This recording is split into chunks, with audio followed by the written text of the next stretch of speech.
Corintios capítulo número 10, los primeros 12 versículos de este capítulo 10 de la primera carta de Pablo a los Corintios. Conforme lo encuentren, nuevamente les voy a molestar a que tengan a bien ponerse de pie. Vamos a volverlo a leer para recordar, porque tomen en cuenta que a veces olvidamos a ciertas cosas, no lo hacemos de forma deliberada, lo hacemos a veces es inconsciente, pero para recordar el contexto en el cual estamos hablando. Yo inicio el verso 1, ustedes me continúan con el verso 2 y así nos reunimos todos hasta el versículo número 12. Primera a los Corintios 10, del 1 al 12. Y dice así la palabra de Dios. Porque no quiero, hermanos, que ignoréis que nuestros padres todos estuvieron bajo la nube y todos pasaron el mar. Y todos los Moisés fueron bautizados en la nube y en el mar. Y todos comieron el mismo alimento espiritual. Y todos bebieron la misma bebida espiritual, porque bebieron de la roca espiritual que surgía, y la roca era Cristo. Pero de los más de ellos no se agradó Dios, por lo cual quedaron postrados en el desierto. Mas estas cosas sucedieron como ejemplos para nosotros, para que no codiciemos cosas malas como ellos hacían. Ni seáis idólatras como algunos de ellos, según está escrito. Se sentó el pueblo a comer, a beber y se levantó a jugar. Ni forniquemos como algunos de ellos fornicaron y cayeron en un día 23,000. Ni tentemos al Señor como también algunos de ellos le tentaron y perecieron por las serpientes. Y mujeres como algunos de ellos juraron y perecieron en el desierto. Y estas cosas les acontecieron como ejemplo y están escritas para amonestarnos a nosotros, a quienes han alcanzado los fines de los siglos, todos. Así que el que piensa estar firme, mire que no caiga. Amén. Pueden tomar sus lugares. En este febrero del 2024 se estrenó la cuarta temporada de la exitosísima serie de Chosen, El Elegido.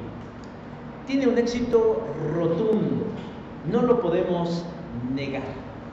Sin embargo, en el marco del estreno de esta serie, las voces de algunos expertos, teólogos, pastores, líderes de ministerio e influencers cristianos emitieron su opinión, una opinión me parece informada, en la que ellos lo que más sacan a relucir son los errores de la serie, como por ejemplo que hay mucha especulación en asuntos en el que la escritura no es clara, en la mezcla de personajes e historias con la finalidad de proyectar una visión distorsionada del ambiente de la Palestina del siglo I.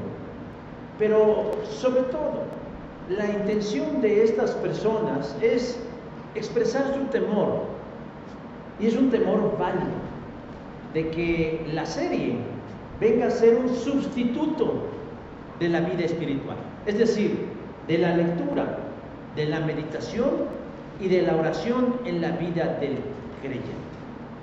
Como reacción a estas opiniones, no se dejaron de esperar de seguidores, y yo podría decir inclusive de fanáticos de la serie, que sin ningún tipo de preparación académica o teológica, se fueron en contra de los expertos diciendo que estos poseían un espíritu farisaico, aquel que Jesús enfrentó en su momento.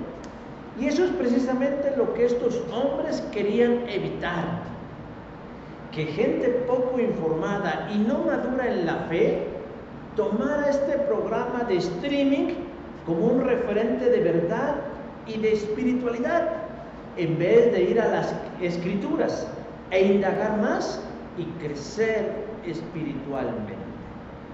Pero, ¿qué tiene esta serie que hace que algunos tomen su contenido casi como palabra de Dios?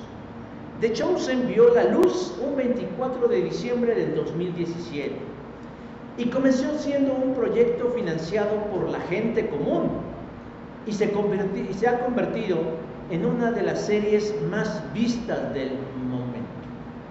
Según su página web, en español, presentan a la serie como un drama histórico innovador, que muestran a un Jesús más humano, así como identificarse con los personajes que como uno atraviesan por dificultades, pero la fe en Jesús lo resuelve todo.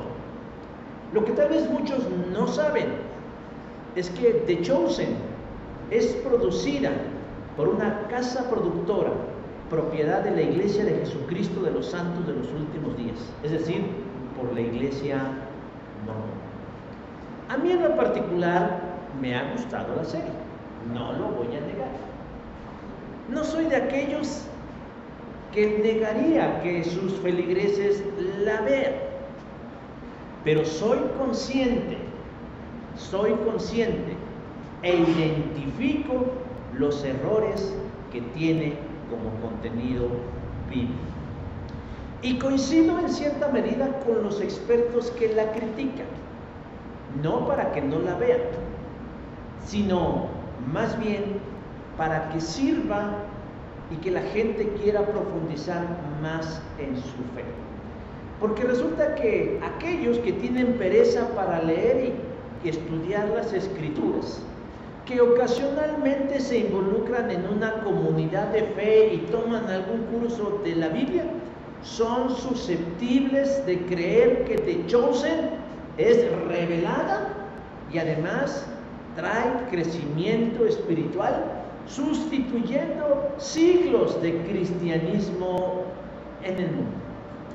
Lo que yo quiero resaltar de esta anécdota o de esta ilustración es cómo hay personas, hay individuos que creen que la vida cristiana no puede ser cuestionada. Es decir, si yo quiero ver a The Chosen como palabra de Dios, está bien, porque a final de cuentas soy libre de vivir mi fe como me venga en gana o como yo la entiendo. Si ustedes recuerdan, la semana anterior yo les mostré la historia de una iglesia en Tenerife, en España, en donde terminaron bailando y danzando y haciendo cosas que no son propias de la cultura evangélica. Y la explicación que dieron algunos es que como cada uno tiene un entendimiento particular acerca de lo que es la vida cristiana, pues que cada quien la viva como mejor la entienda o como mejor le venga en gana. Pero vimos, mis hermanos, que esto no es así. La iglesia de Corintio, que ya la vimos, es una iglesia complicada y conflictiva. Hay problemas entre ellos. ¿Y saben cuál es el punto medular de sus conflictos? La libertad. La libertad de hacer algo o de no hacerlo. Vamos a tratar de transportarnos mentalmente. En la ciudad de Corintio había carnicerías como en todo lugar donde se expenden alimentos.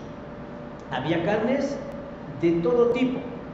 Y las carnes más baratas en los mercados de Corintio eran carnes que provenían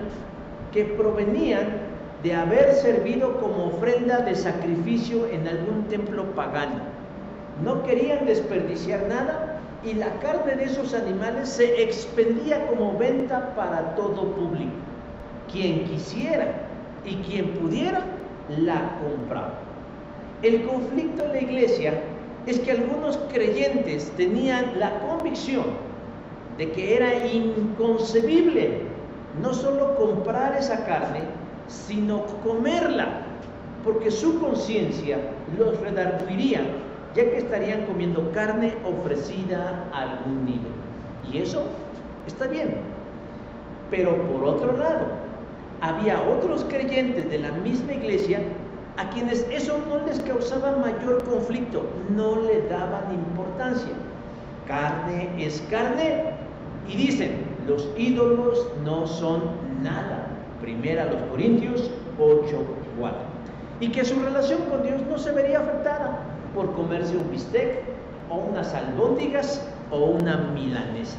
independientemente del origen de esa carne. Y es aquí donde comienza la rebatinga, porque resulta que los que no quieren comer carne ven mal a los que sí están comiendo esa carne, y los que sí están comiendo esa carne ven de reojo a los que no quieren comer esa carne. Dirán ustedes, hay asuntos más elevados por los que podríamos pelearnos en la iglesia, pero bueno, aquí el asunto no es la carne, sino la actitud de unos y de otros. Por un lado, sobre todo, de aquellos que alardean de su libertad diciendo, yo puedo comer lo que a mí me venga en gana y me vale lo que los demás puedan pensar. Y esa es una actitud que genera conflicto y es lo que lo hace cuestionable. Y entonces yo planteo una pregunta: ¿cuál es el límite de mi libertad como cristiano? ¿Hasta dónde yo puedo llegar como creyente? ¿Hasta qué punto yo puedo ejercer mi libertad? Déjeme decir que algunos llevan su libertad en Cristo al límite de vivir sin ningún tipo de freno, creyendo equivocadamente que pueden inclusive pecar y no tendrán consecuencias. Por eso Pablo les advierte en 1 Corintios 10, los primeros 6 versículos, diciendo: el otrora pueblo de Israel, el pueblo de Dios, que contaba con favores y privilegios inmerecidos de parte de Dios, elegidos de parte de Dios, no correspondieron a Dios con una conducta irreprensible, sino que envanecidos pecaban flagrantemente, creyendo que nada les podía pasar, porque decían: somos el pueblo elegido de Dios. Pero la realidad fue muy distinta, porque sufrieron juicio de Dios en aras de corregirlos. Verso 6: estas cosas les sucedieron como ejemplo. ¿Para quién? Para nosotros, para que no codiciemos cosas malas como ellos codiciaron. Luego entonces, hermanos, nosotros no tenemos carta blanca para hacer de nuestra vida lo que nos venga en gana. No tenemos nosotros inmunidad de guiar nuestra vida en Cristo como mejor me parezca o como yo entienda, sino acorde a la ley de Jesús.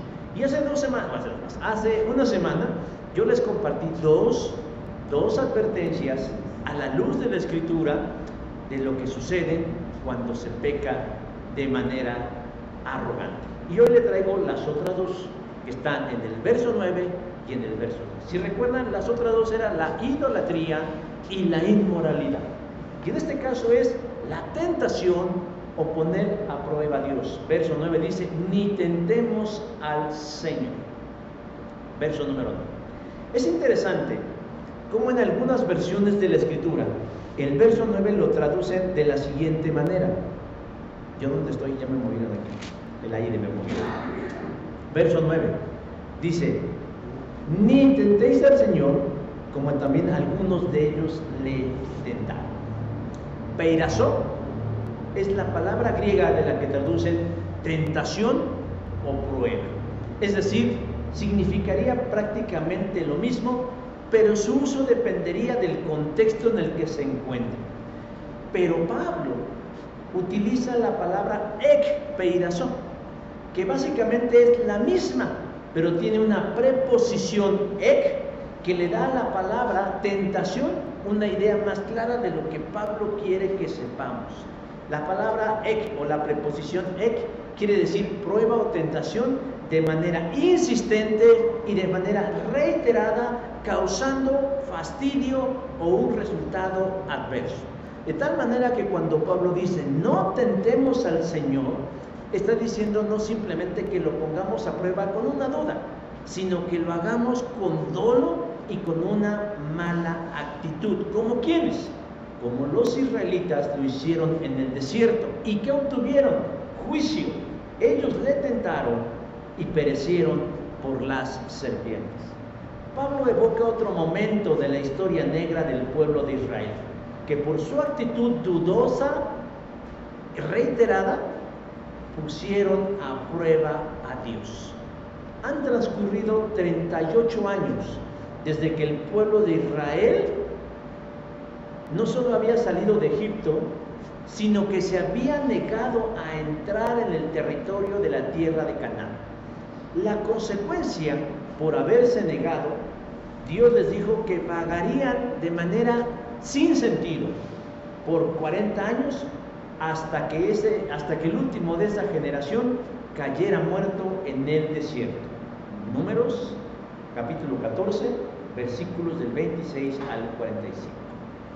Cuando nosotros llegamos a Números, capítulo 21, nos encontramos a una nueva generación de israelitas que cuando salieron de Egipto eran niños y que no entendieron las cosas que sucedieron. Pero ahora esta generación tiene una nueva oportunidad.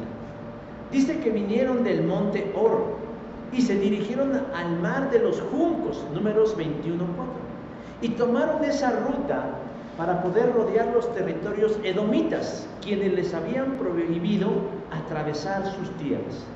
El haberse desviado hizo que el recorrido a Canaán se hiciera más largo y por consecuencia más agobiante. Y esto repercutió en el ánimo del pueblo. Números 21:4 dice: y se desanimó el pueblo por el camino. La Biblia de las Américas lo traduce: y el pueblo se impacientó a causa del viaje, versículo 4. Yo creo que todos podemos entender humanamente la reacción del pueblo de Israel. Ya tenían 38 años dando vueltas como mayate en foco y nada más no tenían nada.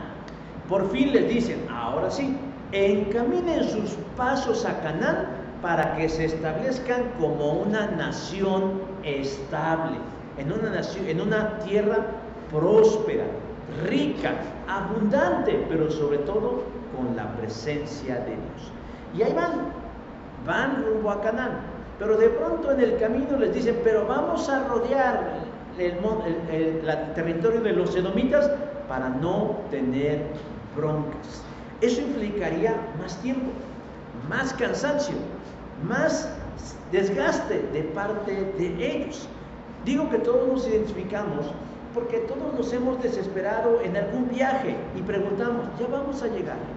Parecemos el burro de Shrek diciendo: y ya falta poco, y ya vamos a llegar, y ya vamos a llegar, y ya me duele la espalda, y ya me cansó el trasero, y ya me duele la cabeza, y ya tengo sed. Imagínense eso con 3 millones de personas a cuestas en el caso de Moisés.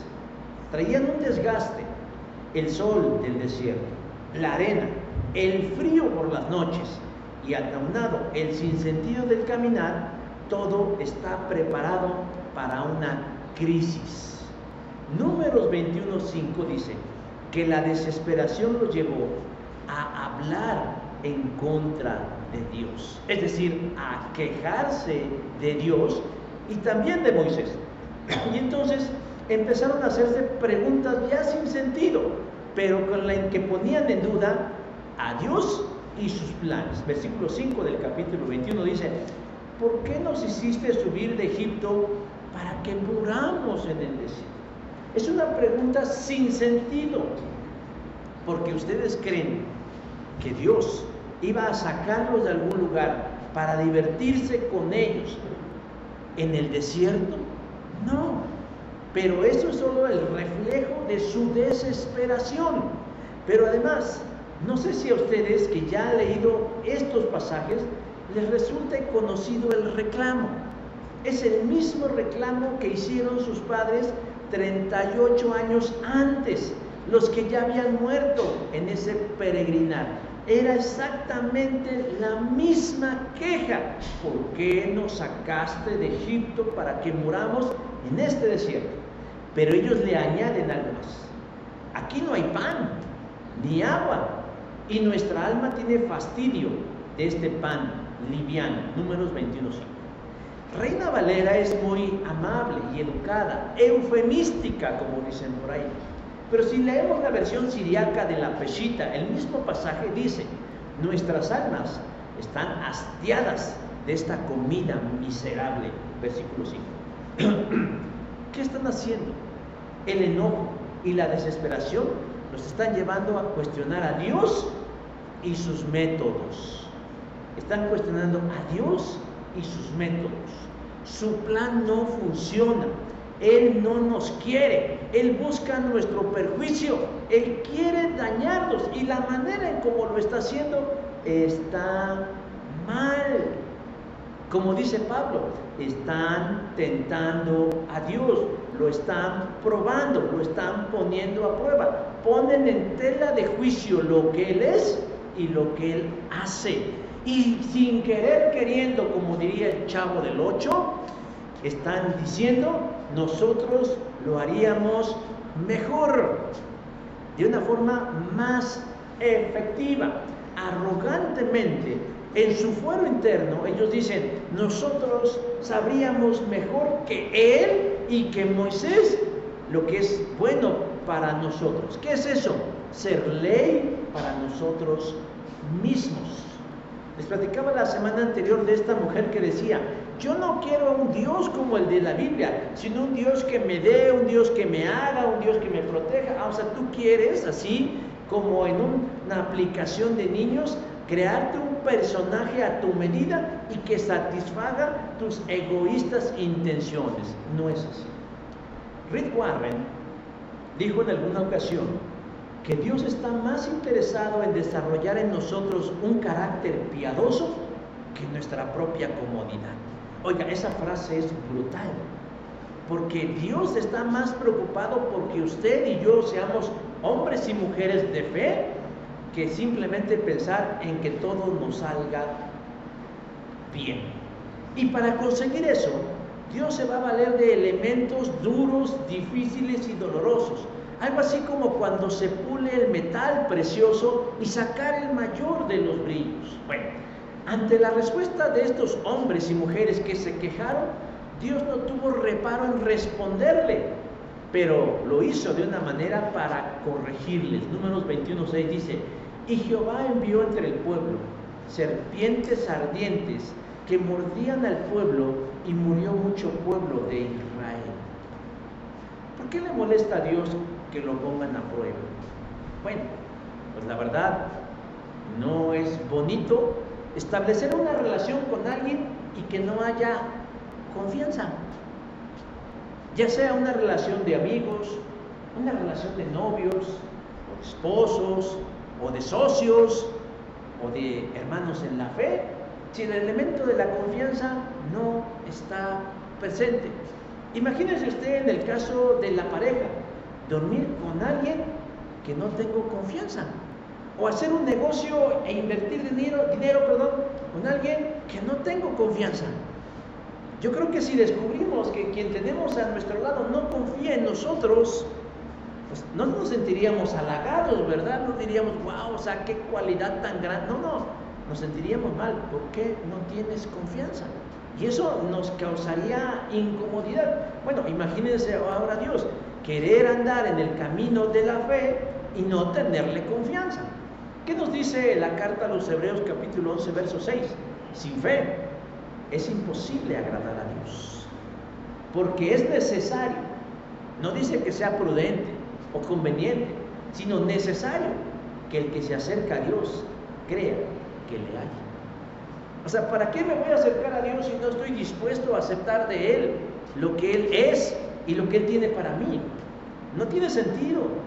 Y el pueblo de Israel, ¿qué se había pasado? Clamando durante 400 años: libéranos y libéranos y libéranos y libéranos, y esperamos que un día Dios nos libere, y estaban como fibra de Scotch Brite, friegue y friegue y friegue durante 400 años, una generación, otra generación, otra generación, y cuando por fin Dios los saca, y ya están ahí, se ponen sus moños y empiezan a cuestionar, pero además de una manera negativa: este alimento miserable tiene fastidiada mi alma.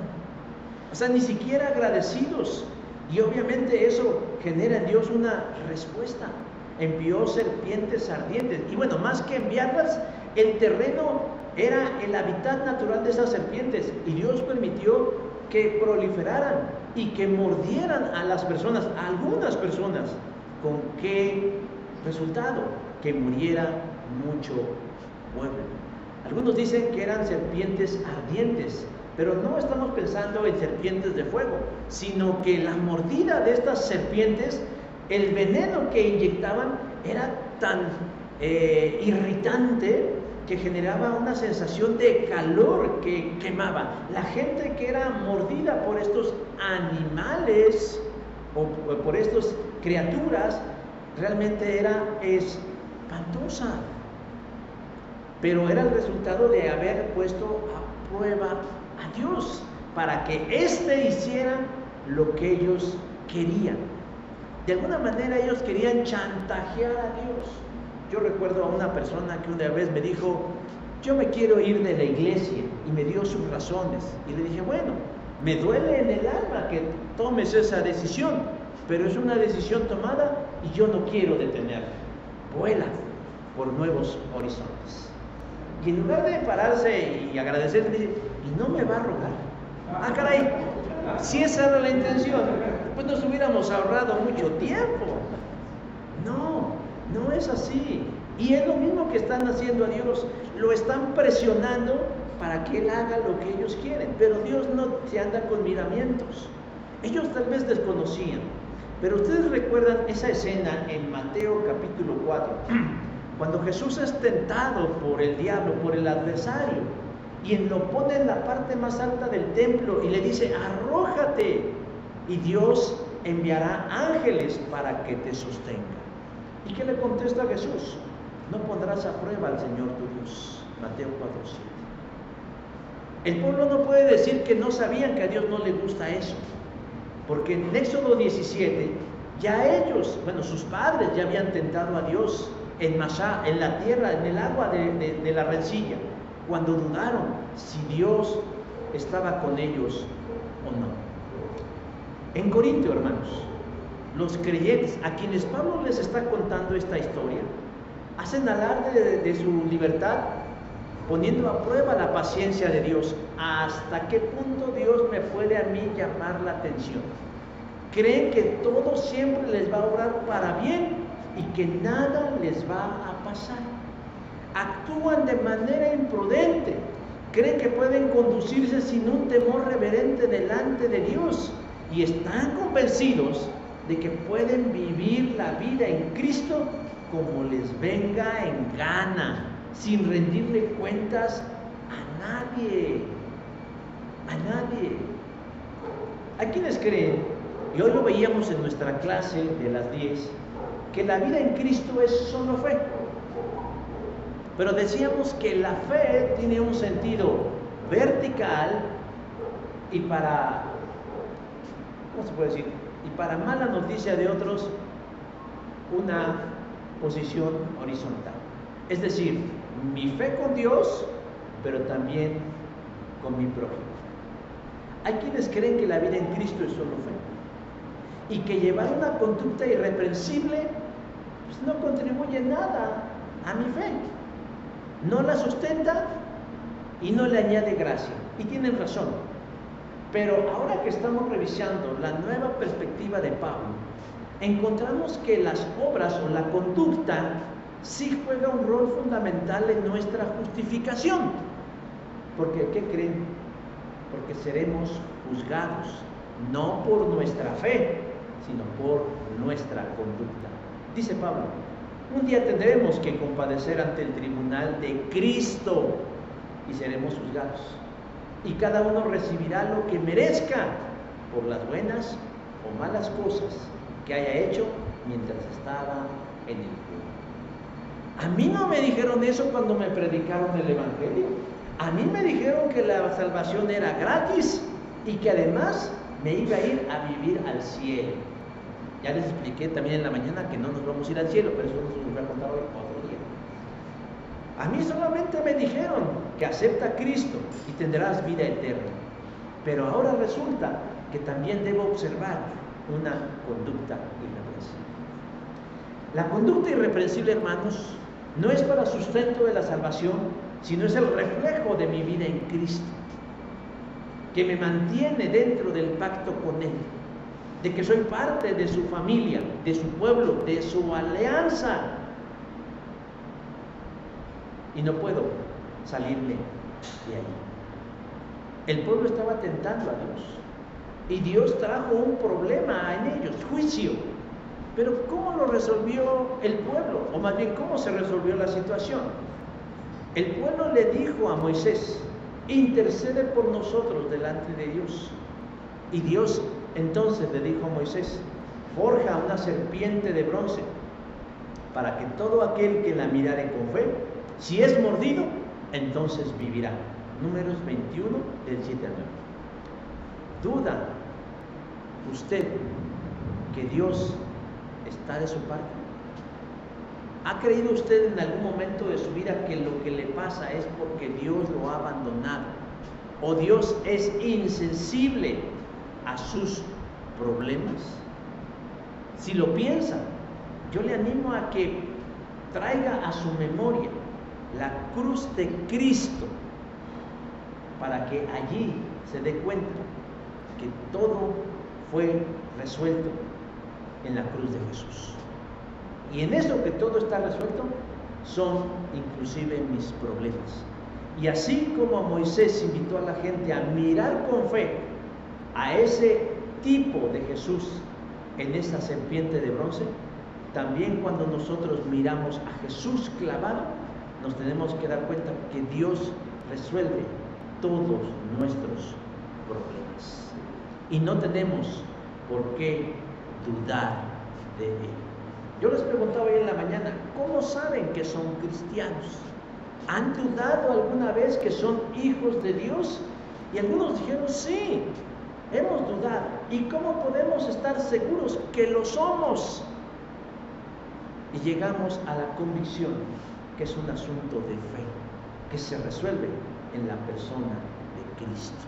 Si Cristo me ha llamado, Él me ha transformado y me ha hecho hijo de Dios.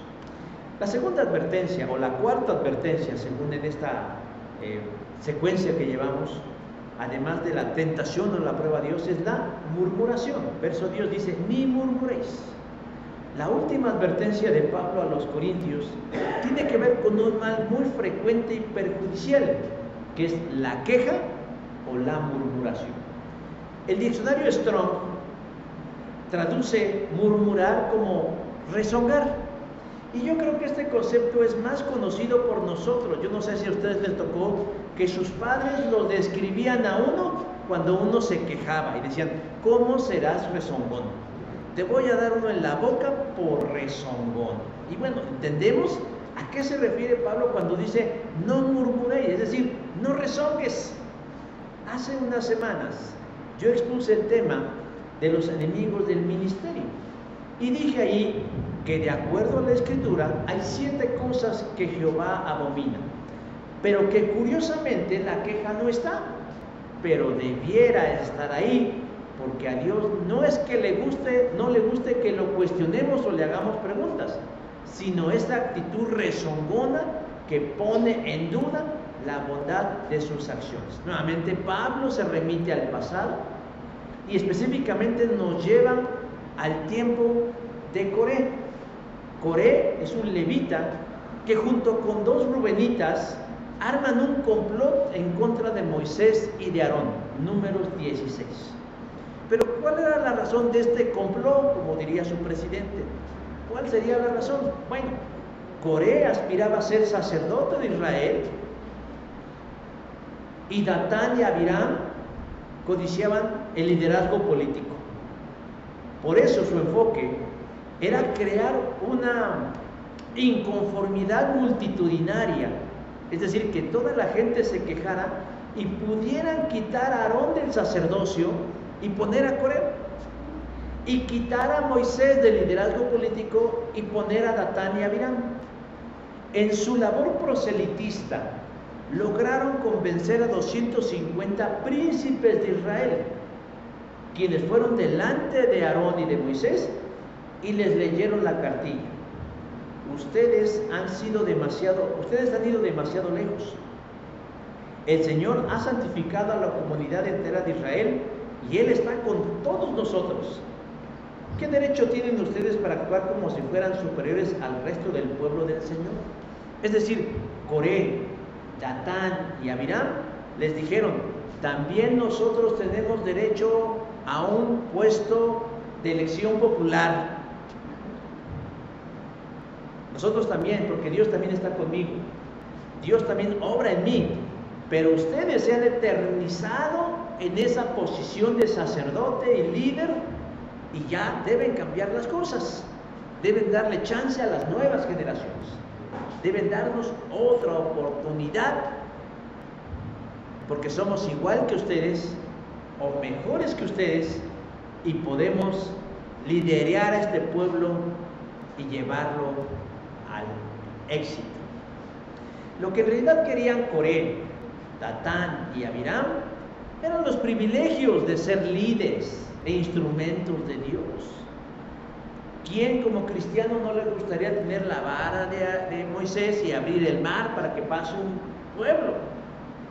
¿Quién no quisiera tener esa comunión tan estrecha como la tenían ellos, de poder escuchar de manera tan clara la voz de Dios? Pero lo que estos tres hombres ignoraban es que siempre detrás de un gran privilegio hay una gran responsabilidad. Porque no todo es miel sobre hojuelas en el liderazgo de algo. A veces decimos: ay, a mí me encantaría ser presidente de mi colonia, porque tiene privilegios y prerrogativas. Pero lo que a veces no miramos es que detrás de ese gran puesto hay una gran responsabilidad. Hay esfuerzo, hay trabajo y hay sacrificios. Y aún dentro de la iglesia, por muy modesta que ésta sea, de pronto pensamos que la labor del pastor es privilegiada. Es que todo el mundo lo quiere, es que a él le dan, es que esto, es que aquello, se ve que le va bien. Yo también quiero, pero no están en las horas negras en las que uno tiene que cuidar el rebaño. Es decir, ellos ignoran o quieren ignorar que Aarón y Moisés están ahí no porque ellos se hayan autoproclamado líderes en Israel, sino que Dios los colocó ahí y Dios los mantiene ahí. Lo que en realidad están haciendo Datán, Abiram y Coré es que están peleando contra Dios y se están quejando y están rezongando en contra de las decisiones divinas. Ante esta actitud, Moisés, que es un hombre de fe, busca al Padre para que Él le diga qué hacer. Y Dios, en respaldo, trae juicio en contra de Coré, Datán y Abiram, y dice el verso 31 al 33 de Números 16, que se abrió la tierra que estaba bajo de ellos, y los cubrió la tierra, y perecieron en medio de la congregación. Es decir, se abrió la tierra y fueron enterrados vivos. Datán, Abiram, Coré y los 250 príncipes que lo apoyaban. Ahora, esto no es de lo que está hablando Pablo, porque esto pasó un día. Al día siguiente de que pasó esto, viene lo que Pablo le está diciendo a los corintios, que entonces el pueblo, sin saber bien qué había pasado, empezaron a quejarse, a murmurar, a rezongar, y le dijeron a Moisés y Aarón, versículo 41 de Número 16, vosotros habéis dado muerte al pueblo de Jehová. ¿Quién de aquí ha visto la película El hombre de papel? Bueno, vean, quienes no la hayan visto, es una película vieja, mexicana, y se llama El hombre de papel. Y rápidamente cuenta la historia de un hombre que es sordo, creo que es mudo, es mudo, pero que es pepenador, creo que sí, es un pepenador, que se dedica a recoger cosas, que tiene sueños y ambiciones, y un buen día se encuentra un billete de 10,000 pesos.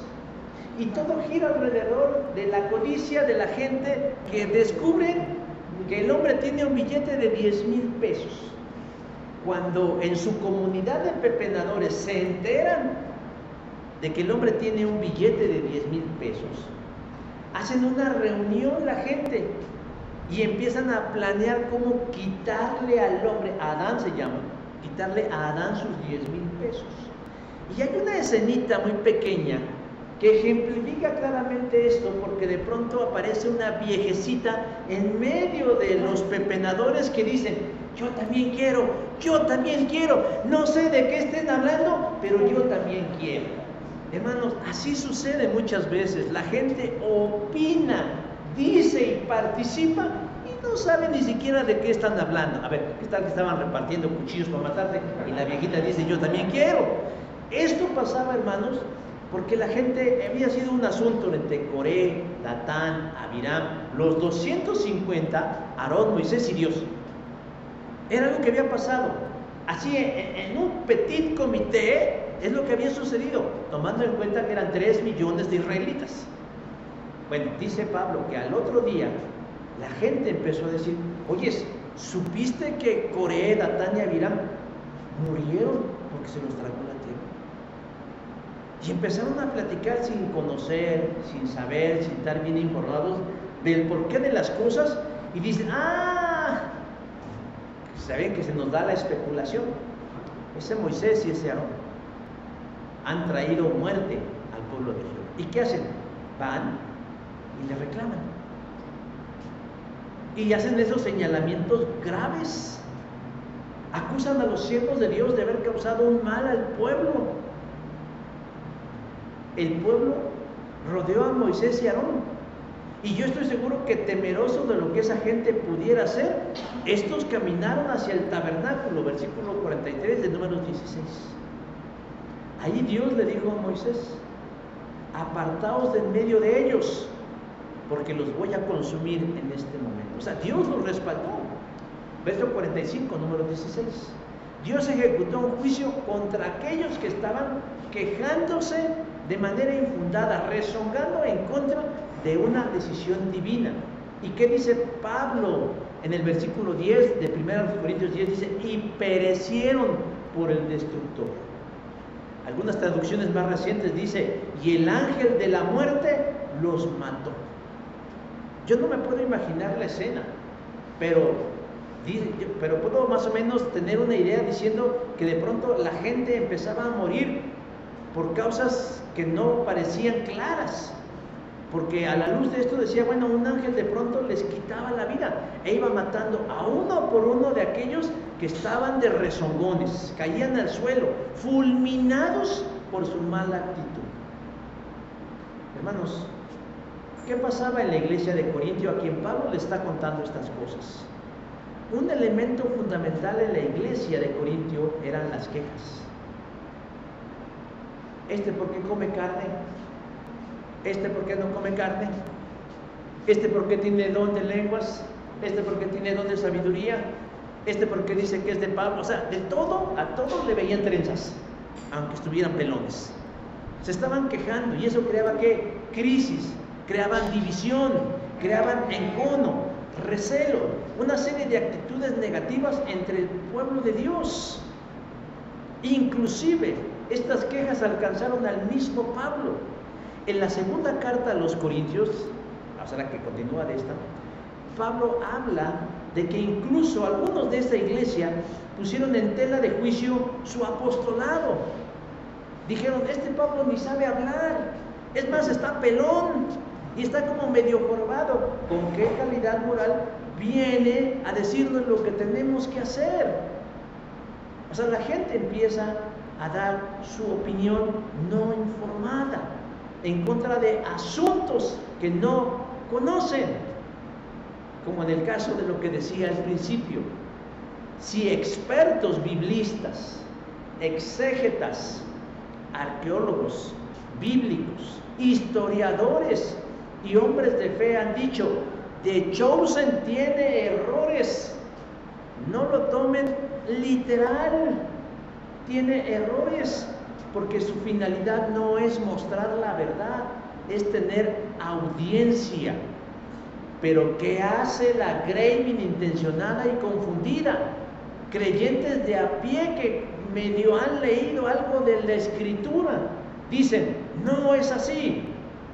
Atentan en contra de una revelación, en el contenido, es más, hasta de sus actores que son instrumentos. ¿Saben ustedes que el actor que representa a Jesús ha sido por algunos considerado inclusive divino y se le arrodillan y le piden que hablen con ellos? Yo les pasé un video el otro día, no de estos, sino de cómo aquí en México gente haciendo fila para tomarse una foto con un pastor. Y yo pregunté, ¿y quién es? Pues yo en mi vida lo había escuchado, pero el problema no era él, el problema era la actitud de aquellos. Ojalá, hermanos, que con esa misma vehemencia con la que critican a quienes informadamente opinan, defendieran el Evangelio, defendieran la fe, defendieran a Jesús. Es Santiago quien nos dice cuál es el poder de la lengua. Dice, nuestra lengua tiene mucho poder para hacer el mal, pues puede echar a perder toda nuestra vida y hacer que ardamos en el infierno. Santiago 3, del versículo 6. Hablar sin pensar es peligroso, por lo que puede ocasionar un daño a los demás, pero también para sí mismo. Dios trajo juicio para aquel que hablaba en contra de aquellos a quienes Dios respaldaba. Y no hablo aquí de infalibilidad, sino de injusticia con la que a veces se tratan a los siervos de Dios. Porque a veces la gente cree que está haciéndole un favor a Dios y lo está combatiendo. ¿Cómo terminó esto, hermanos? ¿Cómo terminó la muerte en Israel? ¿Cómo se detuvo? Moisés y Aarón intervinieron. Moisés le dijo a Aarón que fuera al tabernáculo, que tomara un incensario, que pusiera fuego del altar, que pusiera incienso fuera arriba del fuego y que se paseara en medio del pueblo que estaba siendo castigado. Y Aarón le hizo caso. Y dice verso 47 de Números 16, e hizo expiación por el pueblo. Anduvo entre la gente, arrojaba el incienso y como un tipo de Cristo intercedía por ellos. Dice verso 48, y se cesó la mortandad. Y tan solo en ese día murieron 14,000 personas. El contratipo de Aarón es Jesús. Él ahora intercede por nosotros. Él ahora mira por nosotros. Y es a través de Jesús por el cual Dios nos hace hijos. Pero no abusemos. No abusemos. Porque en Corintio, por creerse que eran hijos de Dios, olvidaron que Dios también disciplina a sus hijos para su bien y que no deben murmurar. Pablo termina esta sección diciendo, estas cosas acontecieron, versículo 11, como ejemplo, ¿para quién? Para nosotros. Y están escritas para que no se pierdan y amonestarnos a nosotros, a quienes nos han alcanzado los fines de los siglos. Es decir, no solo para los creyentes en Corintio, sino para los creyentes de todas las épocas. ¿Qué le pasó al pueblo de Dios, al pueblo de Israel? Por creerse los los inmunes y los intocables, por hacer alarde de su posición y que creyeron que Dios los apoyaría en todo, descubrieron que no fue así. Los creyentes en Corintio estaban adoptando la misma actitud de que nada podía pasarles a ellos pese a su pecado. Pero Pablo les dice, versículo 11, el que piensa estar firme, mire que no caiga. Esa es una sentencia. Es un epílogo a esta frase diciendo, no podemos descansar en nuestro mero entendimiento acerca de los asuntos de la fe. Tenemos nuestra firmeza no descansa en mi entendimiento, no descansa en mi punto de vista, no descansa en lo que yo siento, descansa en la obra y la palabra de Jesús. Todos somos susceptibles de fallarle a Dios. Sí, el corazón del hombre sigue siendo el mismo sin importar la época en la que viva. Pero la exhortación de Pablo también aplica para nosotros. Nosotros como creyentes contamos con el recurso más grande que un ser humano pueda tener, y es el Espíritu de Dios.